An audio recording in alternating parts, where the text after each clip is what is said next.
Alam nyo ba? Nasuko ako sa may ketchup na may part ng pangaga. Kung naiinis ako sa sarili. Ang puta ka. Ayun no, not mura. Dati ako nagbata. Ngayon, nung bata ako, grade 3. Bata nga ako, grade 3. Nung grade 3 ako, masungit ako. Alam, hindi ako nakakaibigan sa ibang mga pangit. Kahit ganito ako. Sinusuntok sila. Sakit suntok ko na. Huwag kayo pamantin. Kung gusto niyo i-follow niyo ako, kung hindi, sasapakin ko kayo. Pupunta sa bahay niyo. Nambuli ako noon sa atong. Parang boys rin ako. Totoo.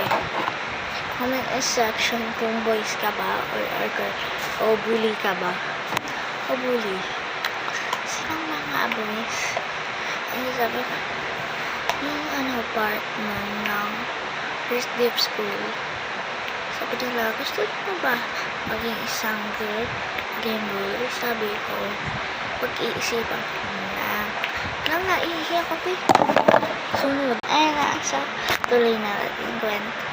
And pinag-isipan ko muna. Ilang araw nung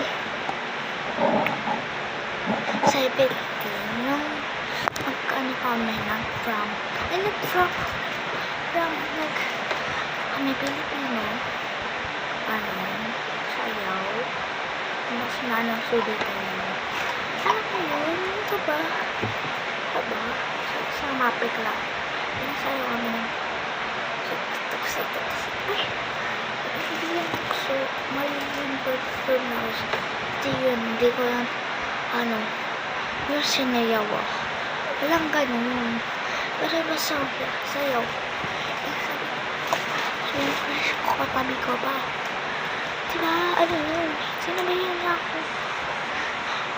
Pinag-isipan na ba, maging bully ka?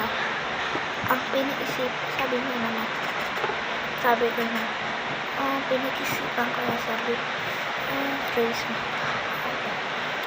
Yung bully ako. Sabi mo, okay lang. Sige.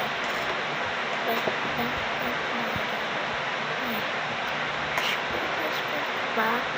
Ang galing mo ito sorry. Anak malandi. Yung kaklase ko, may puto. Malandi yung pangalan nyo, si Jessa.